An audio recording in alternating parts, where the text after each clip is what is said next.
பசி கொடுமையால் மனிதர்களே சாப்பிட்ட அவலத்தை கேள்விப்பட்டிருக்கீங்களாங்க? நம்ம தமிழ்நாட்டின் வரலாற்றிலேயே மிக கொடூரமான நெஞ்சை உழுக்கிற ஒரு கருப்பு பக்கம்தாங்க இந்த பசி. 1877 தாது வருட பஞ்சத்தில் நம்ம தமிழ்நாட்டு மக்களுக்கு பிரிட்டிஷ் அரசு செஞ்ச துரோகம் தாங்க இந்த பசி. இந்த வரலாற்று துயரத்தை பற்றி நீங்கள் என்ன நினைக்கிறீங்க? 1876லேருந்து 1878 காலகட்டத்தில் பிரிட்டிஷ் இந்தியாவின் மெட்ராஸ் மாகாணத்தில் ஏற்பட்ட தாது வருட பஞ்சம் மனித குலத்தோட அத்தனை எல்லைகளையும் தலைகீழாக மாற்றி இருக்குங்க. மழை பெய்து பயிர்கள் கருகி தென்னிந்தியா முழுவதும் கோடிக்கணக்கான மக்கள் பசியால் வாடி இருக்காங்க.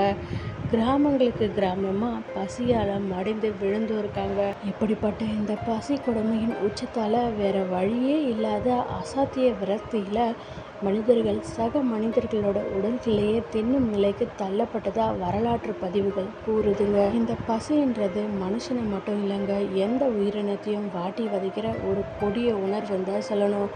உணவின்றி தவிக்கிறப்போ உடலில் ஆற்றல் குறைஞ்ச மனநிலையே பாதிக்கப்படுதுங்க. உலகெங்கிலும் பலர் இந்த பசி கொடுமையால் தினமும் அவதிப்பட்டுட்டு தான் வராங்க.